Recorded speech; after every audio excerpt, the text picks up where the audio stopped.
Oh, thank you for the musical interlude. Well, I don't know that anybody can lay out the stakes in this election any better than our governor just did. We gather here tonight, and we're 50 days from not only one of the most consequential elections of our lifetimes, but frankly, one of the most consequential in the history of our country. Kamala Harris is the most radical, out of the mainstream candidate for president in the history of this country. And I know she wants to hide her views and replicate the basement strategy of Joe Biden in 2020, but we are not going to let her get away with it. We are not going to let that happen again. We're also one day away from the second attempted assassination of a former president of the United States and the presidential nominee of one of our two parties in as many months. And you know, it's pretty incredible that they claim he's a would-be dictator that would seek to foment political violence when they have for years uttered lies and smears and slurs against his reputation, alleging that he poses an existential threat to the survival of our democracy and our Constitution, creating a toxic political environment in which anyone with a screw loose could not be blamed for concluding that they were doing a public service by trying to end his life. And I don't know about you, but after what happened in Butler, Pennsylvania, and after what happened yesterday, I think it is high time for the Harris campaign, for the Democrats, and for the media to stop this toxic language and quit smearing this man right now and go back to doing your job.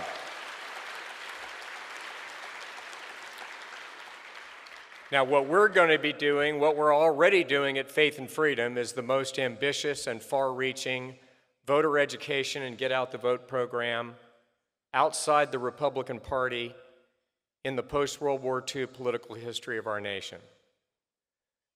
Through this past weekend, our volunteers and staff have knocked on 2,176,212 doors in the battleground states, including, by the way, 282,000 doors just in the state of Georgia. Let's give Mac Parnell and the Georgia Faith and Freedom Coalition a round of applause for that extraordinary job. And by the time the dust settles, we will have knocked on 10 million doors in the battleground states, made 10 million get out the vote calls, sent out 25 million get out the vote texts, and distributed 30 million voter guides in 113,000 churches. And here in Georgia, by the way, that'll be over 5,000 churches. It'll be 750,000 door knocks. And we're focused on 558,073 low-propensity voters of faith, either modeled evangelical Christians or frequently mass-attending pro-life Catholics. And if you can believe it, and this is a scary statistic, 166,000 of those voters, pro-life, pro-family, frequently church-attending, believe in the Bible, voted for Donald Trump in 2016 and then didn't even bother to show up to vote in 2020. So we're going to knock on their doors, we're going to call them, we're going to text them, we're going to email them. If they haven't voted, we're going to come back and knock on their door again, and we're going to say, you know we were just here, but you haven't voted yet, you haven't requested an absentee ballot, and I apologize, but I got to keep coming back until you vote. I got to keep coming back. Before you leave here, we have these door hangers in the back, along with voter guides for your church. Don't leave here without taking these, walk your neighborhood. Get these voter guides in your church. Can we agree that it's time for Christians to be the head and not the tail of our political system and turn out the biggest vote of people of faith in the history of this state? And when we do it, the man that I'm about to call up on stage will be the Vice President of the United States. And what an upgrade that will be. Now, most of us probably got to know JD Vance through his best-selling memoir, Hillbilly Elegy, an evocative and moving story about a brilliant young man who grew up in a family torn apart by divorce, family breakup, and addiction. A very capable young man who grew up in a community with shuttered factories that had lost jobs, where too many were without economic opportunity or hope. And J.D. Vance became a voice for those voiceless. He became an eloquent defender of the heartland of our country who had had their communities hollowed out by industrial giants that had fled our nation and gone overseas in search of cheaper labor. And he became an advocate for those who had been ignored and left behind. And you know, in many ways, J.D. Vance's story is a uniquely and characteristically American story, because it's a story of how persistence and faith in God and character and hard work can overcome very tough beginnings. And even more profoundly, it's a story of redemption, a story how God can heal the broken and how he can take those who have suffered and use them as his instruments for his glory and for our good and for the common good. And that's exactly what he's done with J.D. Vance. He went on to Ohio State University, to Yale University. He served his country in the U.S. Marines. He rose to the U.S. Senate, and now he aspires to the second highest office in the land. We are fortunate, we are grateful, not just as conservatives, but as Americans and as patriots, that God has raised this man up for such a time as this. And make no mistake about it, they're after him because he stands for us. And we now stand for him and will now knock on those 10 million doors. And on January 20th, this man is going to put his hand on a family Bible, and he's going to take the oath of office. Please welcome the next Vice President of the United States, Senator J.D. Vance of Ohio.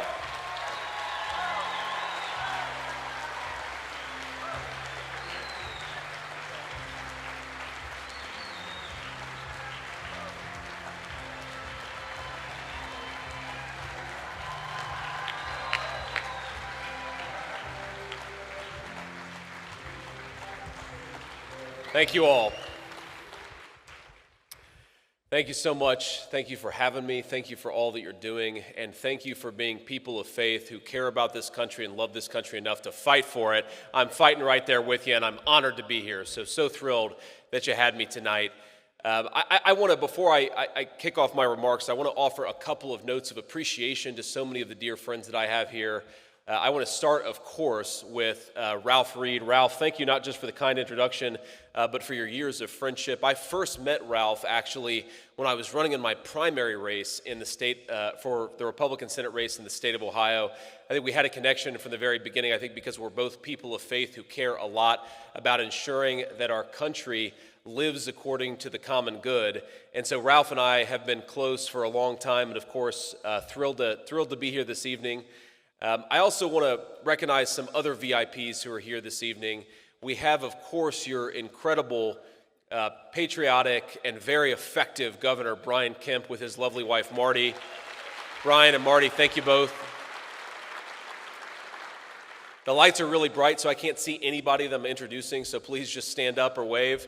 I won't be able to see it, but the people behind us will. I want to thank Georgia Attorney General Chris Carr. Where's Chris?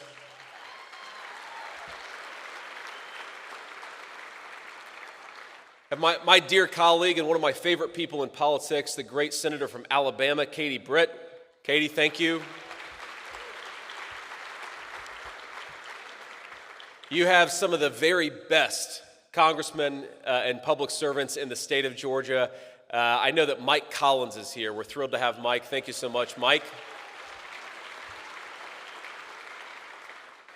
We have, I think, the best name in the United States Congress, Barry Loudermilk. Barry, where are you?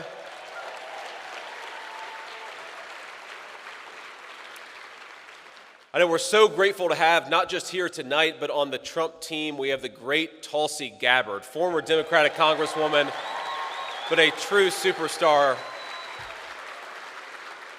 and a true patriot. And by the way, you know, people think about our party right now. Think about the incredible team that we have. We have Brian Kemp, Donald Trump, Nikki Haley, Tulsi Gabbard, and Bobby Kennedy Jr. What an amazing team of patriots fighting for this country. But of course, there's a lot of disagreement between those five individuals I just named. And amazingly, they're all on Trump's team for 2024 because we are the party of common sense. We can disagree amicably, but we've got to get common sense back in the White House, and that's why we're going to elect Donald J. Trump.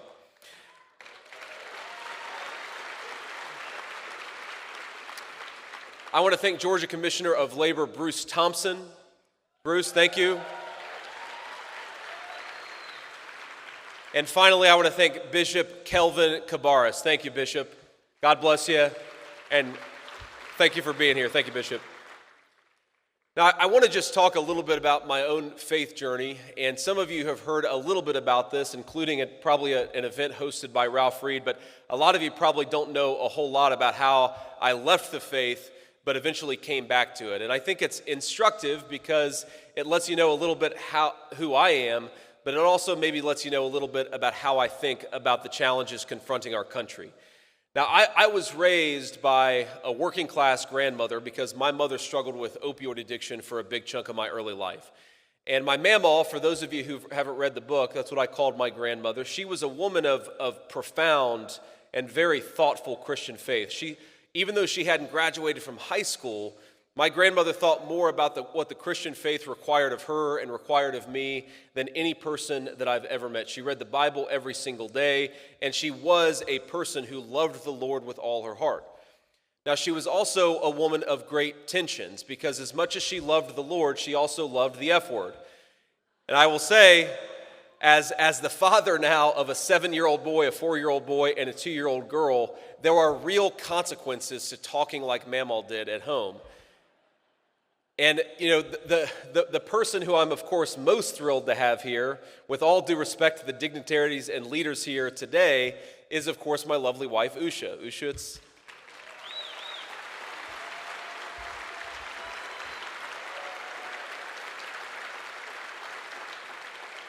And I think a lot of you have gotten to know Usha and fallen in love with Usha just as I have, because she's this incredible combination of beauty and grace and dignity and intelligence. And hopefully my wife would say some nice things about me, but the one thing that she wouldn't say is that I always talk diplomatically at home. And I sometimes wish, honey, the one thing that maybe you wish you could take back is that maybe Mamaw hadn't talked a certain way, because now I talk that way too. And I'd ask all of you to forgive me if you ever see me make a misstep on the campaign trail with my language, but I came by it honestly, because Mamaw really could make a sailor blush with the way that she spoke.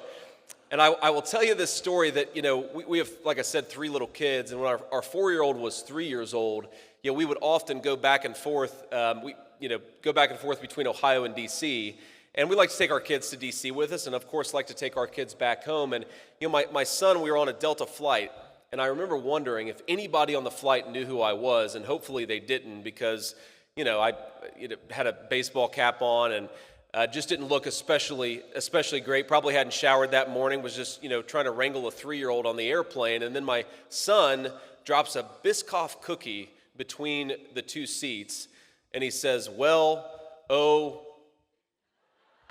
and I won't repeat it here because I don't want to offend anybody, but then about 12 heads jerked around and looked at me simultaneously, and everybody knew at that moment that Senator Vance was a terrible father. But with all kidding aside, while Mamaw did have some colorful language, she really, really tried to instill the tenets of the Christian faith in me. Now, we didn't go to church a whole lot. We were what I think a lot of sociologists would call unchurched, but we talked about it a lot. We watched Billy Graham a lot, and we thought a lot about what our Christian faith required of us. Now, unfortunately, like a lot of young people who were raised in the faith, I myself lost my faith when I went to college and started to think that I knew everything.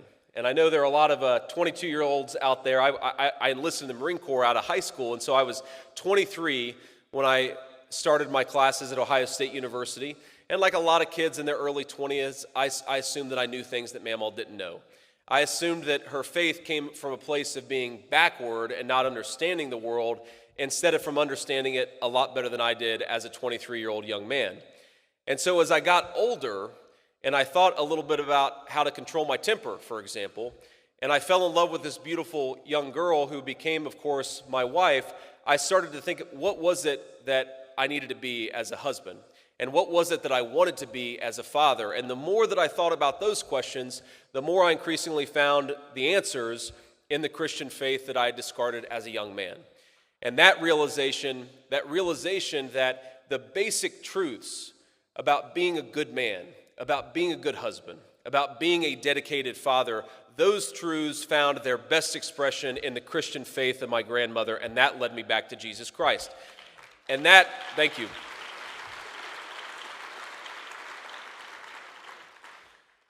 And that, I think, leads me a little bit into this campaign and this race and why we're fighting for what we're fighting for. Because in this room, while we're disparaged by the media and disparaged by the Democrats as people who want to force our faith on other people, I think I speak for every single person in this room saying we don't want to force our faith on anybody. What we want is to recognize and to have motivate us the faith that is, I think, the source of all great truth in human history, and especially in this country. That we want our public policy to be motivated by the wisdom of loving thy neighbor. That we want our public policy to be motivated by an understanding that family is the most important thing in this country. It is the most important institution in our country, and if the family falls, everything else will suffer, and suffer dramatically so.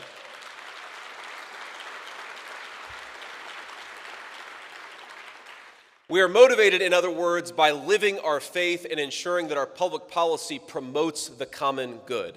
And I think that at this moment in time, in 2024, with all the violence and all the negative political rhetoric, we need to remember above and beyond that we must love our neighbors, that we must treat other people as we hope to be treated, and that we must love our God and let it motivate us in how we enact public policy, and how we live our faith, and how we govern our nation. And that will make America a more prosperous and a healthier and a more sane and, most importantly, a better nation. A nation with virtue and with truth at its core than anything else.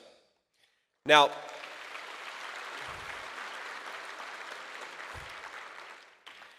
I think there are a lot of ways in which the wisdom of the Christian faith can influence us and make us much better public servants in 2024.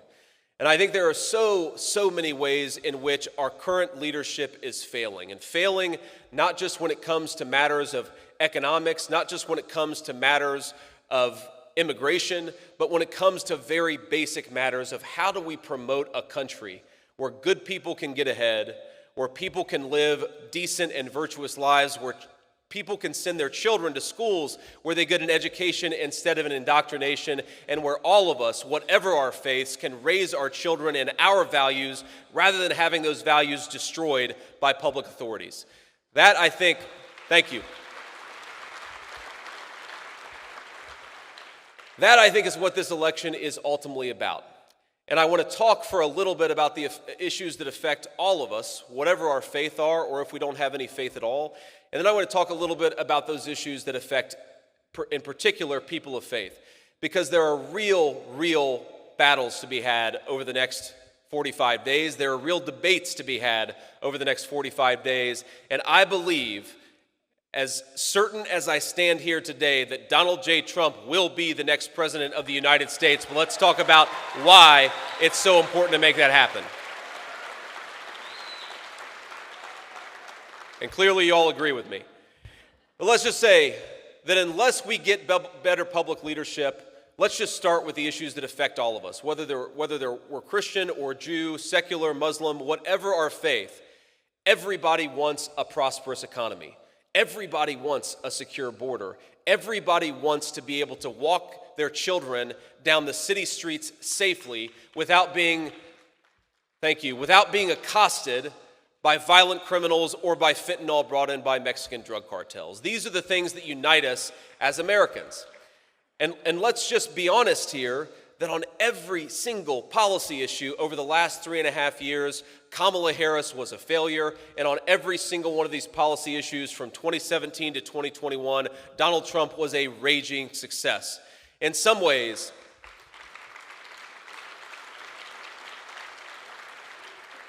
the question of this election is, do we want to be governed by common sense, or do we want to be governed by San Francisco liberal radicalism? And I think that all of us believe that we want to be governed by common sense. We want to be governed by the leadership of Donald J. Trump, and we're going to fight every single day to make that happen. Now, Kamala Harris would lead you to believe, if you actually watch her speeches or you watch her rallies, Kamala Harris would lead you to believe two things that just don't make an ounce of sense. The first is that she has been nowhere near the seat of power for the last 3.5 years. You go to a Kamala Harris rally, which I don't recommend, by the way, but if you're brave enough, or you watch one on TV and you see Kamala Harris say, on day one, we're going to tackle the food affordability crisis that affects our country. On day one, we're going to tackle the housing costs that affect our country. On day one, she says, we are going to secure that southern border. And all of us with common sense are listening and saying, Kamala Harris, day one was 1,400 days ago. What have you been doing with all of that power the American people gave you?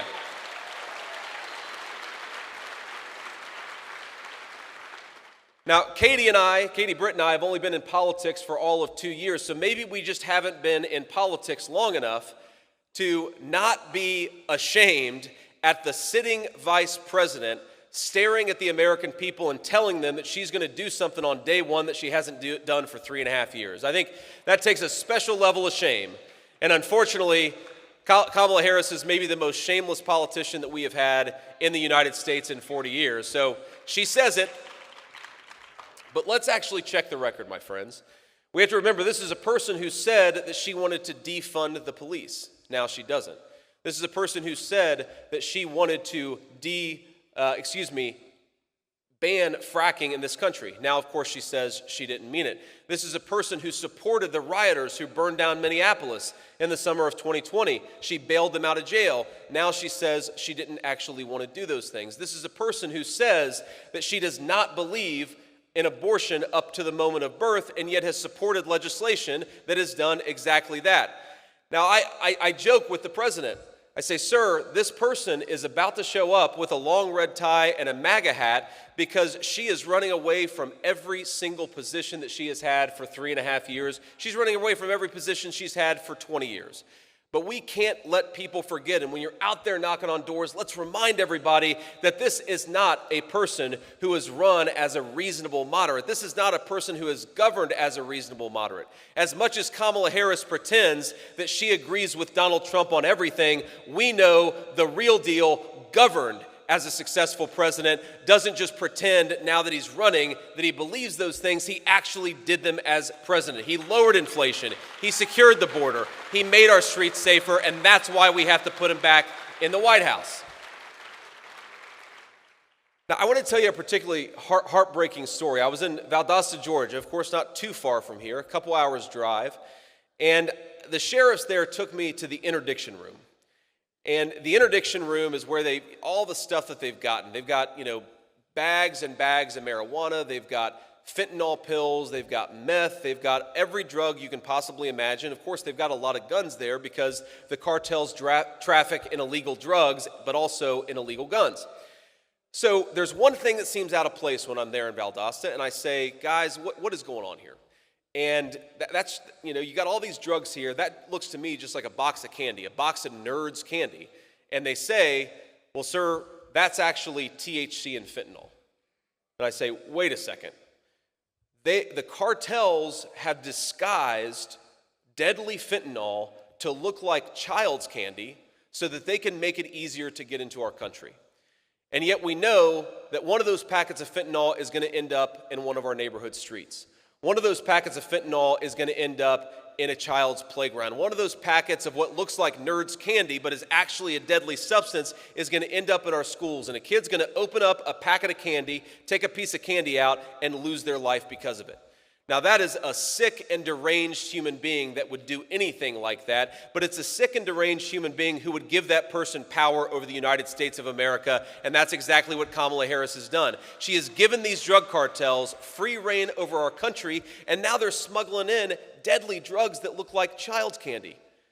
Now, I know a lot of us in here are parents or grandparents, and yes, kids sometimes do stupid things. I did a lot of dumb things when I was a teenager. But I want our children to grow up in a country where stupid childhood mistakes don't claim their lives. I want them to be able to make a mistake and then learn from it. I want their leaders to protect our city streets so our children can learn from their mistakes rather than have it kill them. And that is maybe the most profound thing that Kamala Harris has taken away from this country.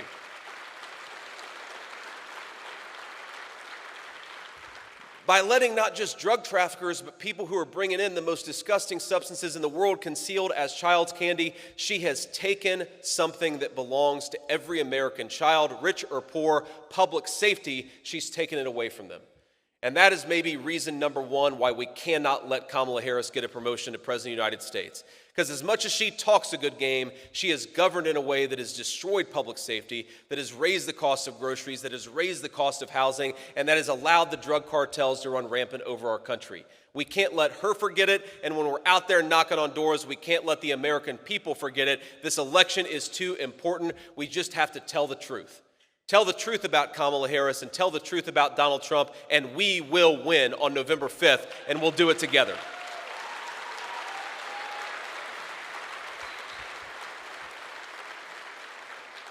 Now, those are the issues that affect everybody, whether you're a person of faith or not. Let's talk about the issues that affect people of faith in particular. Because I know that there is a lot of concern here in this room that cultural conservatives are no longer welcome in the Republican Party. And let me tell you, that is absolutely not true. You are always going to be welcome, and you will always have the seat at the table in the Republican Party of this president and of this leadership. But let me just say something about one issue in particular.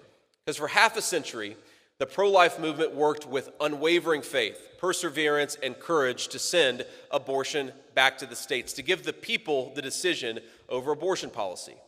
Now, the Supreme Court's decision, it was not only a victory for the Constitution, it was a victory, it was a testament to the resolve of tens of millions of pro-life Americans who never gave up on the cause of life.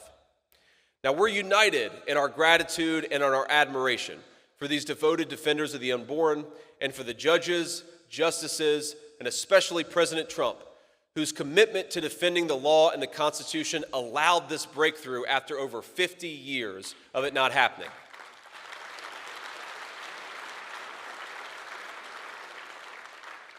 Now, I stand here as the vice presidential nominee saying the Republican Party is proud to be the pro-life and the pro-family party.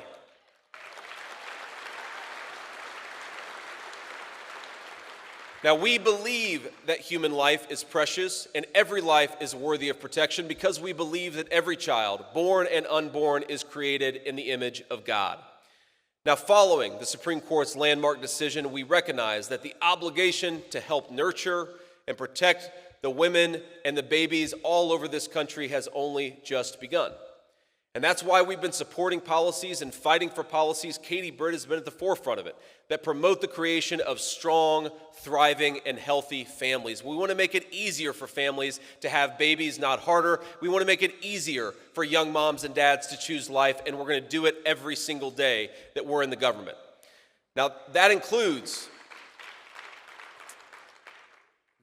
supporting efforts to advance prenatal care, fertility treatments, maternal health, and paternal responsibility, because we know that very often the reason that some people don't choose life is because there are a lot of young men who aren't stepping up. And we want to change all of that. We want young families to choose life. We want young men to choose fatherhood. We want young people to choose family in this country. And we want to invest in women, especially pregnant mothers who need help welcoming a new child into the world. Sometimes it's scary. I know this, and it's especially scary when a pregnancy is unplanned, but we are going to support mothers and children.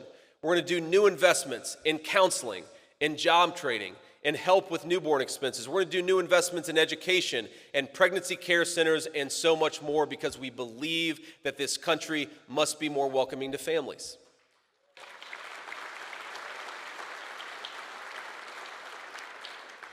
And we're committed to helping as many women as possible choose life and welcome new life into this world.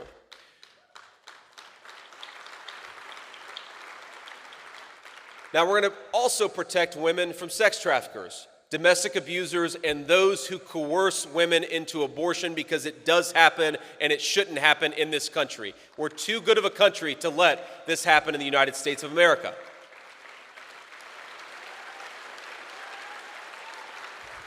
And we're going to shut down the flow of sex traffickers at the border that sexually assault young girls and put them into slavery. It is time to stop this madness, and it will when Donald J. Trump is president of the United States. Now, the Democrat Party's extremism on abortion, opposing even routine safety regulations, more closely resembles the policies of China, of North Korea, and of the Soviet Union more than it resembles any modern democracy. Now, before President Trump, America had the most extreme abortion laws in the world, allowing abortion up to the moment of birth for any reason at all, paid for by taxpayers, and very often with the federal government threatening Christian charities and hospitals that if they didn't do what the progressives wanted them to do, they would get shut down. Now, thanks to President Trump, we have turned the page, and our nation has a chance for a fresh start. And today, we all say together, unafraid, we are proud to be the pro-life party in the United States of America. We love babies, we love mothers, we love dads, and we want a nation where every person can have a happy, fulfilling life from the first moment of their existence until their dying day. And I believe that's a pro-life message the whole country can get behind.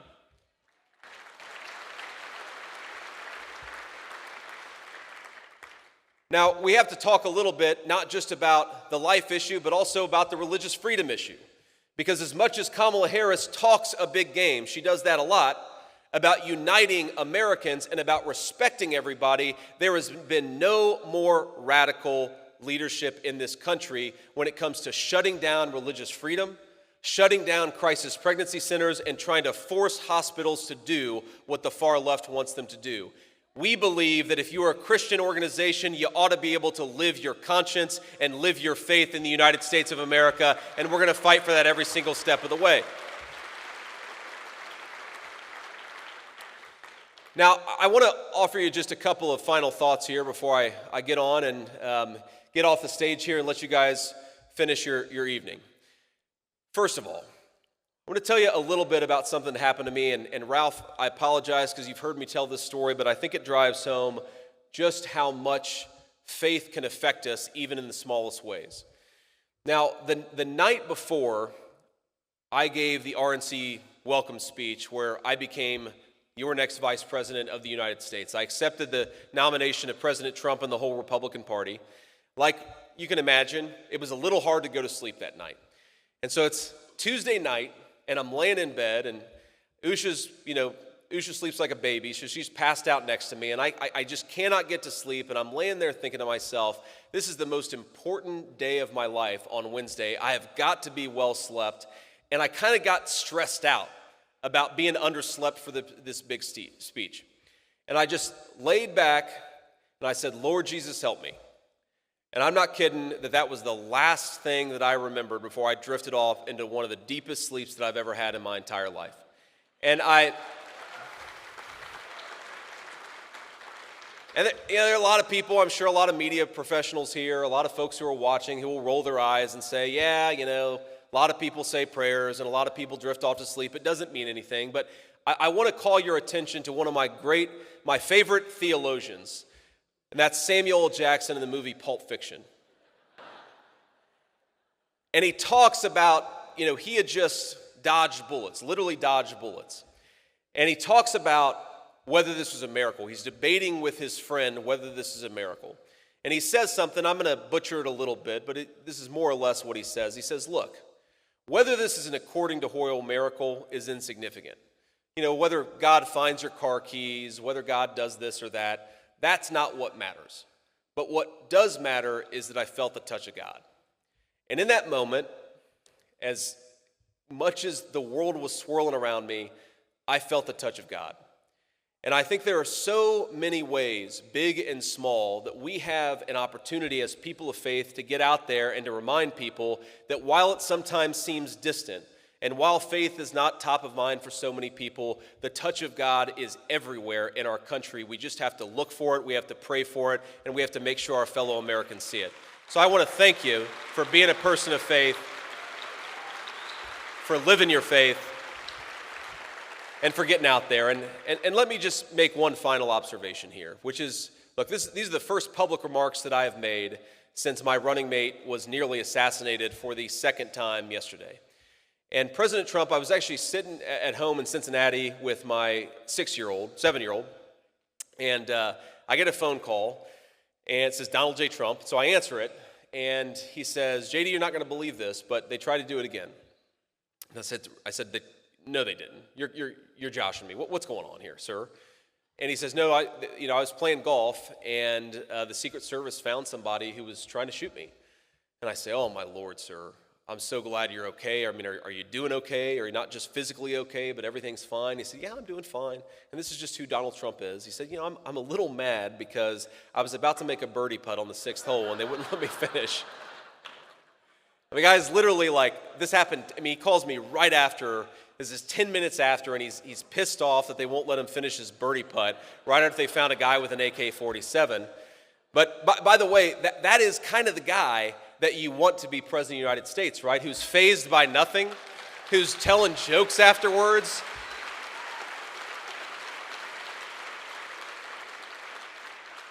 I think I was, without a question, bothered by it more than he was, and I was in Cincinnati, Ohio, 100 miles away from where this went down. But I do think that we should take this opportunity to call for a reduction in the ridiculous and inflammatory political rhetoric coming from too many corners of our politics.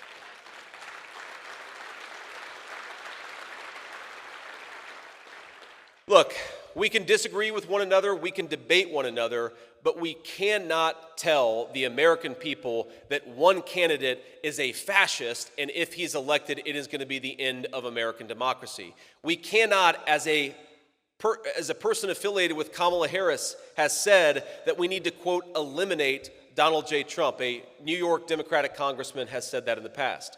If you tell the American people that this person is the end of democracy, if you tell the American people that this person needs to be eliminated, most of them, thank God, are going to ignore you, but some crazy person is going to take matters into their own hands and actually listen to the crazy rhetoric that you're putting out there. And I know it's popular on a lot of corners of the left to say that we have a both sides problem. And I'm not going to say we're always perfect. I'm not going to say that conservatives always get things exactly right. But the big difference between conservatives and liberals is that no one has tried to kill Kamala Harris in the last couple of months, and 2 people now have tried to kill Donald Trump in the last couple of months. I'd say that's pretty strong evidence that the left needs to tone down the rhetoric and needs to cut this crap out. Somebody's going to get hurt by it, and it's going to destroy this country. Somebody is going to get hurt, and you think about what an incredible wound it would open up in the United States of America, all of us. And I promise I will do my part to tone down the rhetoric, but in particular, the people telling you that Donald Trump needs to be eliminated, you guys need to cut it out or you're going to get somebody hurt.